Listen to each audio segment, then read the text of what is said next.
I'm Sarah Wilson and you're listening to the Roots and All podcast. I'm here to help you get growing. Join me as I explore everything plant related both indoors and out and provide the information you need to create your perfect green environment. Hello and welcome to this week's episode of the podcast. This week I'm speaking to Professor Doug Tallamy, author of, amongst other things, the internationally influential wildlife gardening books Bringing Nature Home and Nature's Best Hope. It was reading Bringing Nature Home that caused me to realise the urgency with which we must make changes to the way we garden, and that inspired me to pin my colours to the mast of wildlife gardening once and for all. I'm absolutely delighted to have him as guest on the show, and this episode feels like a crowning moment for all the amazing guests that have gone before and for the research that I've personally undertaken in the pursuit of producing the podcast. I hope you enjoy listening to the interview as much as I did recording it. The first question that I wanted to ask you, and I don't want to dwell on this because it is something that I've spoken to previous guests about, and again, I think you've addressed it quite extensively in many of your books, but is it incorrect to think that nature is somewhere else and that it's outside our garden fences? And if so, why is that? Well, that's the condition we have created. So if we consider ourselves to be separate from nature and we confine nature to little parks and preserves, there are two reasons that's not going to work. First of all, we need functional ecosystems everywhere to produce the ecosystem services that support humans, not just in a few little parks and preserves. Nature is not just for our entertainment, someplace we go visit. We need it everywhere. So confining it outside of the places where humans live and work and play that's ultimately a huge mistake. And it has led to what we see in the news. Insect apocalypse is here. In North America, we've lost 3 billion birds. The UN says we're going to lose 1 million species. None of those things are options in the long run. Yet that's where we are because of the way we landscape, because we create dead zones where humans live and expect nature to be happy someplace else. So in the long run, that's not going to work. And what we need to do is find ways for humans and nature to coexist. I thought it was interesting, the concept of carrying capacity that you talk about in your book. Can you give an overview of what that is and why it's important to humans? Well, every ecosystem, every place, the planet as a whole, has the ability to support a certain amount of life. So the definition of carrying capacity is the ability of a particular place to support a population of any particular species in a sustainable way. So the population can reach the carrying capacity and stay there or oscillate around it as long as it doesn't exceed the carrying capacity and degrade the resources that support it. Any population that exceeds its carrying capacity, where there are too many individuals for that environment to support, is going to ultimately degrade the carrying capacity, and then there'll be fewer individuals that place can support. The big part about carrying capacity that even ecological checks tend to ignore is that when one species exceeds the carrying capacity, it degrades local resources, but it degrades it not just for that species, but for every other species that needs those resources. So the biggest species that have exceeded its carrying capacity right now is humans, which means we have taken resources from everything else. And this is why we're in the 6th grade extinction. Everything is going towards supporting burgeoning human populations unsustainably because there are now more humans on the planet than the planet can sustain at the lifestyle that we all want. And everything else is suffering because of it. Rather than trying to figure out how many humans we can cram onto the planet before everything collapses totally, we should be trying to figure out how many humans we can sustain on this planet without anything collapsing, because that's the only thing that truly is sustainable in the future.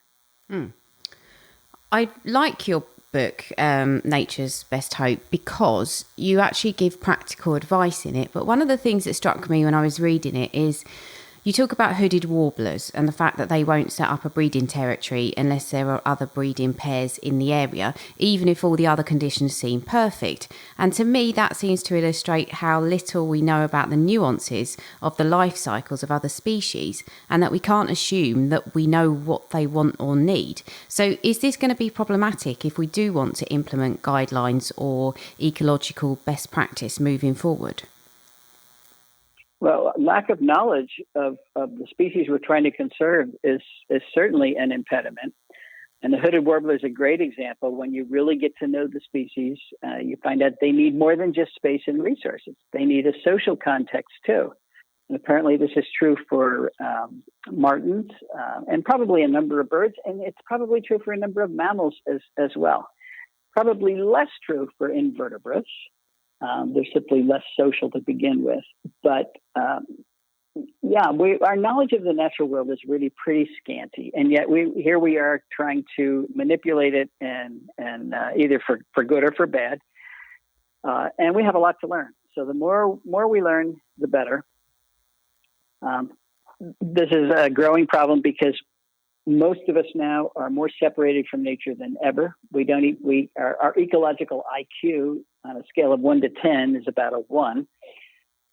Yet we're pretending we're going to go out and make things better. So we need to study. We need to educate well beyond the basics of where we are. And do you feel like citizen scientists and gardeners have a role to play in that? Absolutely. Mm-hmm. So one of the other things that struck me, and it is a question that I've had when I've been reading sort of books that are carrying a similar message to yours, is that if we lose species that have evolved as specialist feeders, won't that ecological niche be filled by a similar amount of individuals overall, but just from a reduced number of species? So they are the generalists. And is that a problem? Because isn't it survival of the fittest after all? Okay, two things there. First of all, that's a great hypothesis, that if you lose your specialist, the generalists will fill in. Most of the specialists we're talking about here are insects that have specialized relationships with plants. And the reason they're so important is that they are supplying the energy, the food that drives our food webs. So losing these insects is not an option. It's not just that I like to talk about insects. They're critical in the support of the rest of the species in an ecosystem. So if you trade specialists for generalists, everything should be okay because there's just as many insects. That's the hypothesis. Well, we actually looked at that. We've looked at that in a couple different experiments. And it turns out that our generalists aren't nearly as generalized as we think they are. And they do not compensate. And none of our experiments have shown that they compensate for the loss of specialists. The loss of generalists is less than the loss of specialists, but it's not nearly enough to compensate in terms of diversity or abundance or the amount of biomass that's available for other animals to eat. We're looking now at the definitions of specialists and generalists. Some people think that it's a continuum, and at one end of the continuum, you've got generalists that can eat anything, and at the other end, you've got specialists that can only eat one thing. That's actually not the way it is. 90% of the insects are highly specialized, where they can only eat one or two plant lineages. Rather than looking at the number of plant lineages that an insect can eat, let's look at the number of plant lineages that they cannot eat. And when you do that, even our very most special generalist insects, and if in this country, that would be things like the white-marked tussock moth or the Io moth or one of the borers, they can eat over 100 genera of plants. And that sounds very, very specialized. But when you look at the number of plants that are available to them, there's about 96% of the plants out there that they cannot eat. So even the most generalized insects are highly specialized. When you look at the array of plants that they could eat because they're available to them, but they don't. So that's the problem by thinking that generalists are going to compensate. There's no study that shows that they actually do, and that's why we can't rely on them. Mm-hmm. And you talked about adaptation. Survival of the fittest. Well, yes. And in the long run, that is going to work its way out. But humans are changing everything about our environment so rapidly. Those changes are exceeding the ability of adaptation to keep up. So, for example, in Europe you have the common reed Phragmites australis, and we brought the European genotype over to this country almost 400 years ago. It was packing material in the earliest ships. And it has been here as an invasive species for almost 400 years. Well, in Europe, it supports 170 species of insects. So it's a good native, it's a functional part of the ecosystem. After 400 years of being in this country, it only supports 5. So adaptation's happening, but far slower than the rate of change that we humans are delivering to the environment. In the meantime, Phragmites australis has taken over the marshes, made them monocultures. There used to be diverse ecosystems with lots of plants. Now it's a monoculture of one plant that can only support 5 insects. And that's why, so in 10,000, 100,000 years, will things work themselves out? Probably. But, and that's what evolution does. That's what adaptation does over time. But, those are evolutionary timescales, not ecological timescales. And we are ruining things on ecological timescales and expecting evolution to keep up. It can't do it. So then, again, that's why we have the 6th great extinction. We're just changing things way too fast for anything to adapt to. Mm-hmm. And talking about host species, I know that you did spend an entire book putting forward the case for native plants, and it isn't possible to sum up that case here. But if you could choose maybe 1 or 2 of the most compelling reasons to illustrate the case for natives over invasive plants or non-native plants in gardens, what would they be? I do have to develop that here because that is the main reason. The fact that the kingpins of our food webs, the insect herbivores, are by and large unable to eat those plants. They are unable to develop and reproduce on those plants. And that's because plants protect themselves from insects primarily with phytochemistry. They load their leaves with nasty tasting chemicals. Those are secondary metabolic compounds that make the leaves inedible, except for the insects that have evolved adaptations to get around those defenses. So that's what a close coevolutionary relationship with a plant brings to an insect over evolutionary time. And you're talking about many, many generations. So, for example, the monarch butterfly is a specialist on milkweeds. Well, the monarch lineage around the world has been associated with milkweeds for millions of years. This is not a sudden adaptation. And that is true for most of the specialized relationships that are out there. And again, 90% of our insect herbivores are host plant specialists. So when we bring plants from China or South America or wherever to our gardens, only a very few insects are able to use them. And that's typically because they already have the adaptations necessary because the plants they evolved with are sharing common chemicals to these new plants that we brought in. So what we do, we create a very depauperate insect community associated with these gardens. Now, this is confusing to a lot of people because most people only see the insects that are going to flowers. And they say, there's plenty of insects on my flowers. Well, most of those are generalist pollinators. They're not eating the leaves, so they're not exposed to the defensive phytochemistry I'm talking about. But most pollinators are not important parts of the food web. It's caterpillars that are driving the food web.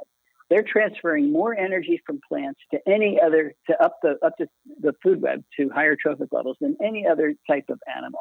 If you remove caterpillars from an ecosystem, you have serious declines in those other animals, particularly birds. In North America, 96% of our birds are rearing their young on insects, and we have found most of those insects are caterpillars. We've looked at what dominates nestling diets in 20 families of birds in North America, and 16 of the 20 families it's dominated by caterpillars. So when we design gardens and landscapes that don't make caterpillars, and that's easy to do, you lose all those birds. one important thing we need to focus on is how different plants are, even native plants, in their ability to make caterpillars. So, for example, I'm sure this is true in Europe, but it's certainly true here in North America. Genus Quercus oaks are number one in their ability to make caterpillars. I live in the mid-Atlantic states of North America, and just in our few states, there are 557 species of caterpillars that develop on oaks. Compared to other native plants like tulip trees, it's a good native. There's only 21 that can develop on tulip trees. And then you look at these non-native species, whether they're invasive or not, things like ginkgo or crepe myrtle or many of our favorite ornamentals, most of them support zero, no caterpillars at all. So there's a fantastic variation in the ability to produce the animals that drive our food web with plant choice. And that's why plant choice in our gardens is so important. Well, talking of caterpillars, in the UK, some landscape architects and designers, and particularly those that are involved in public planting, would argue that our native trees are disease prone and therefore non-natives provide us with more versatile and healthier alternatives. Do you face that argument in the US? Absolutely. But remember, landscape designers, landscape architects, most gardeners in general are gardening for aesthetics. They want plants that nothing can touch. They call them pest-free. So you have a beautiful landscape that nothing can use, which is a dead zone. And that is the crux of the problem. We're loading our landscapes with plants that do not pass the energy they harness from the sun to anything else. And when you do that in a few places, it's okay. But when you do it everywhere, it's not okay, because that is the collapse of the food webs that support our birds. I mean, look at in the UK, the house sparrow is in serious decline. When you lose the house sparrow, then there's a real issue. So designing landscapes that actually support other life forms is a critical part of our future. There's just too many of us everywhere to design these dead zones, even though they're beautiful. Yeah, and your book details a system whereby we can make relatively easy changes to bring maximum benefits to wildlife.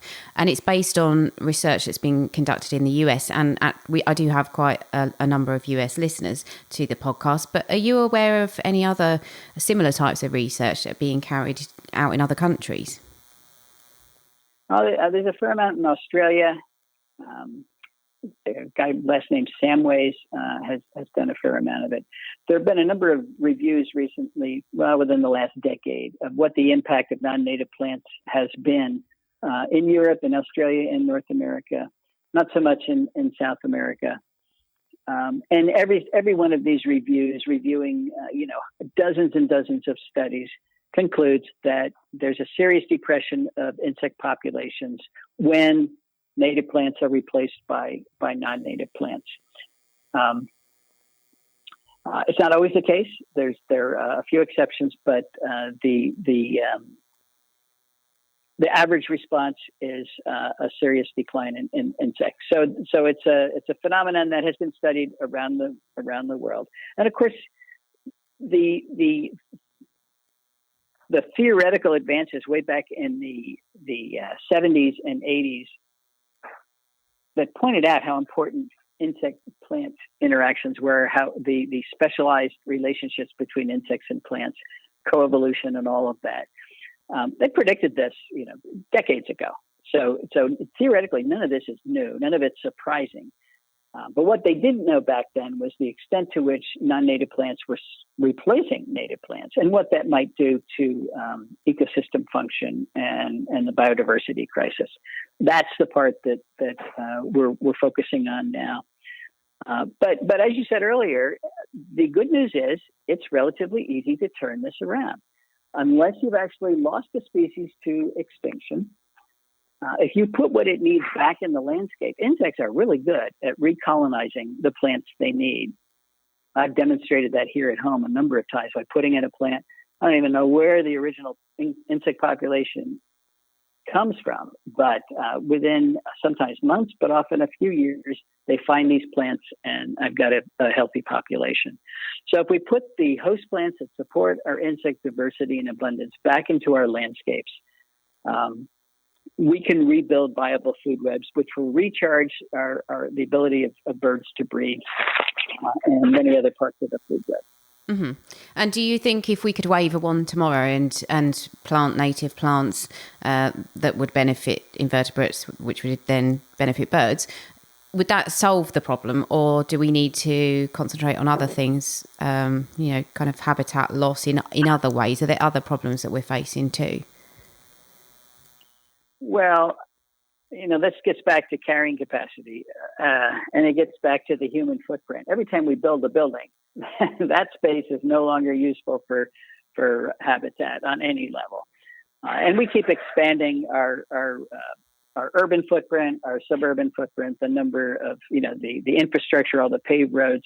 We're paving over the planet. We're cutting down the tropical rainforest.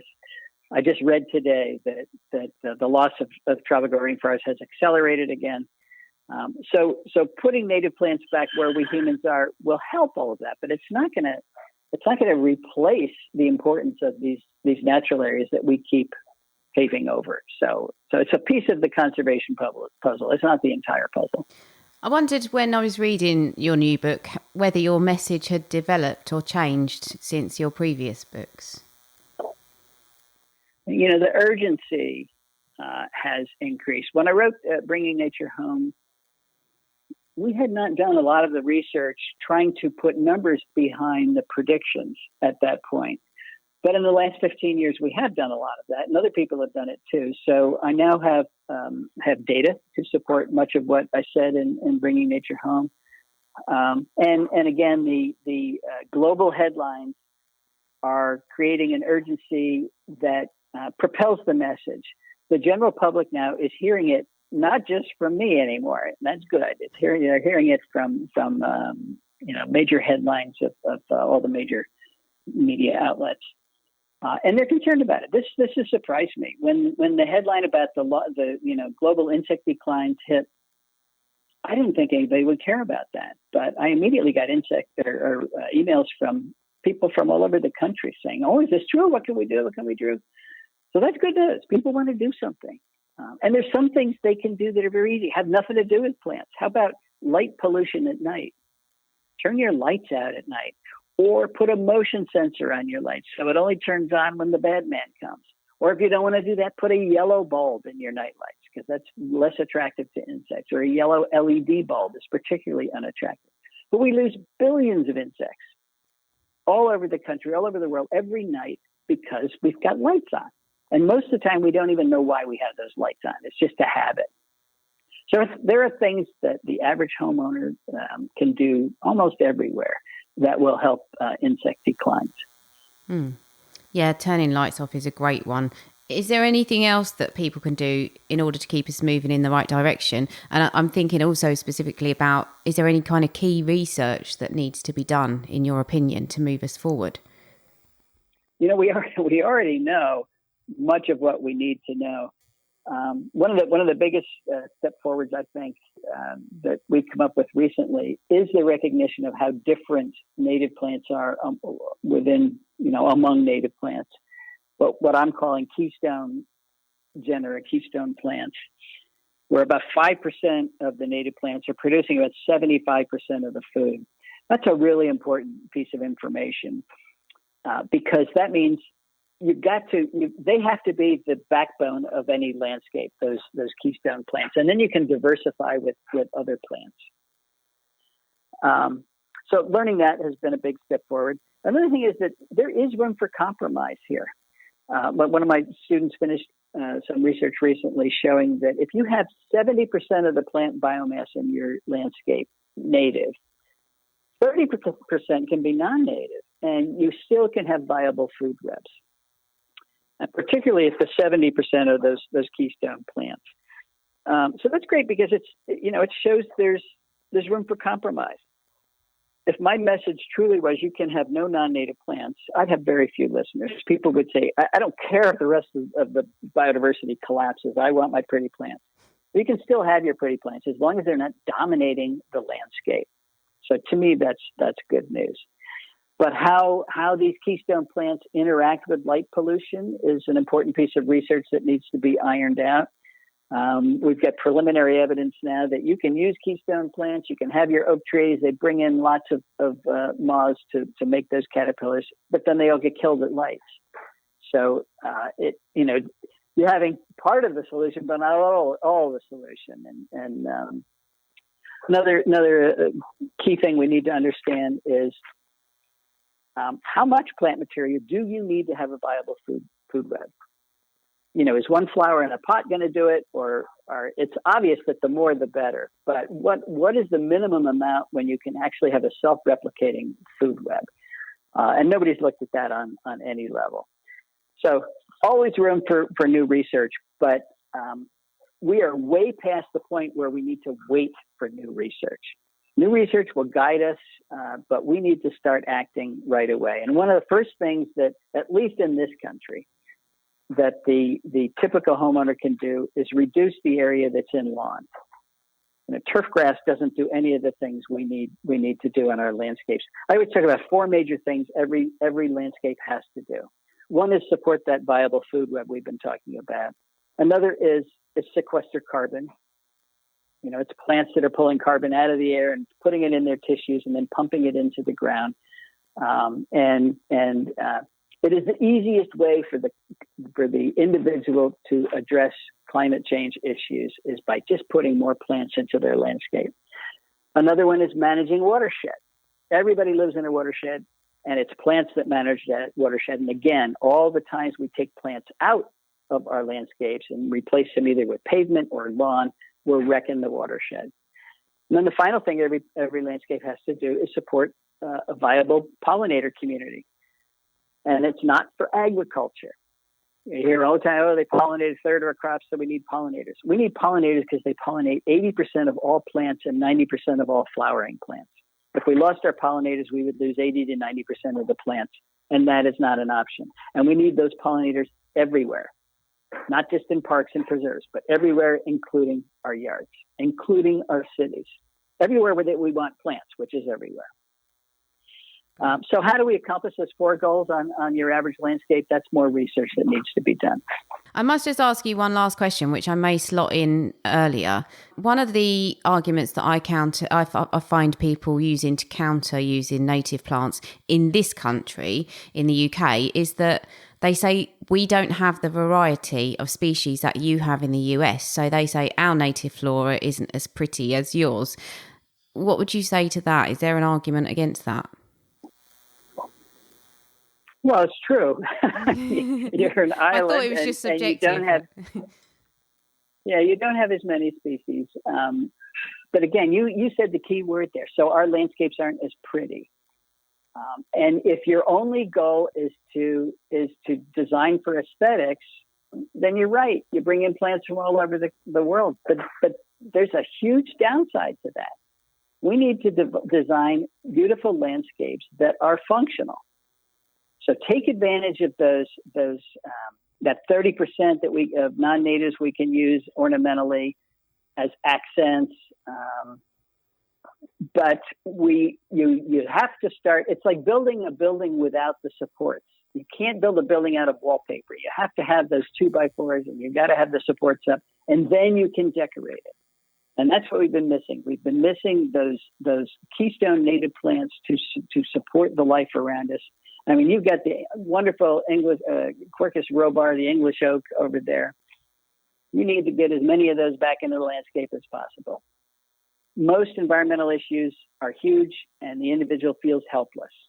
Climate change. What can I do as an individual? And I understand that. There's nothing you can do where you see a change tomorrow, but not this issue. You can put those plants in your yard and see that change tomorrow. You can see things come and start to use those plants. You can see life return to your little piece of the earth almost immediately.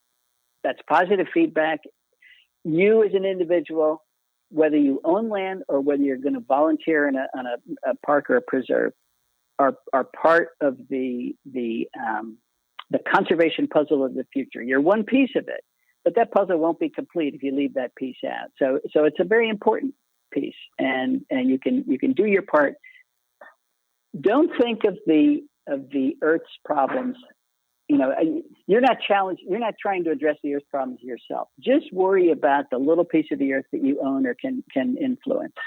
If you get rid of the invasive species, cut the lawn in half, put in pollinator plants, and use those keystone plants, you've done everything you can do, and you can feel good about it.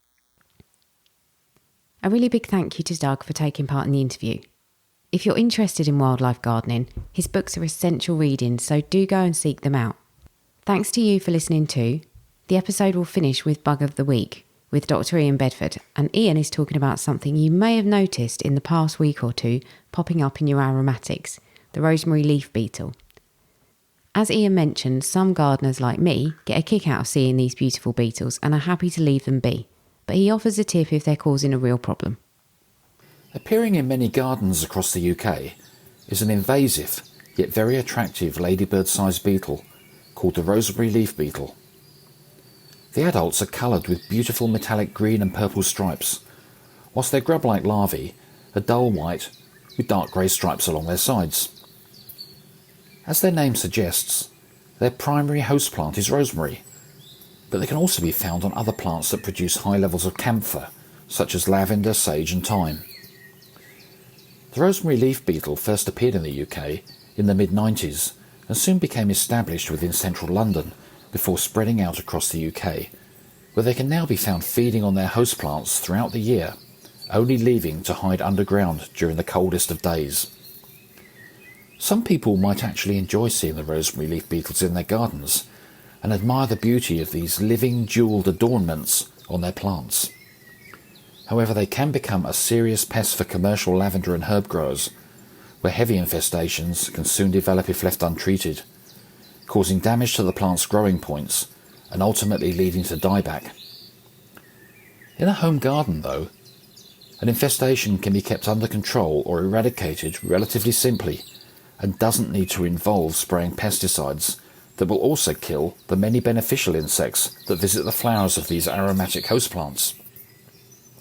Simply by laying an old sheet around the base of an infested plant, then vigorously shaking the shoots and branches, the beetles and their grubs will tumble out on top of the sheet, where they can be collected by hand and safely removed.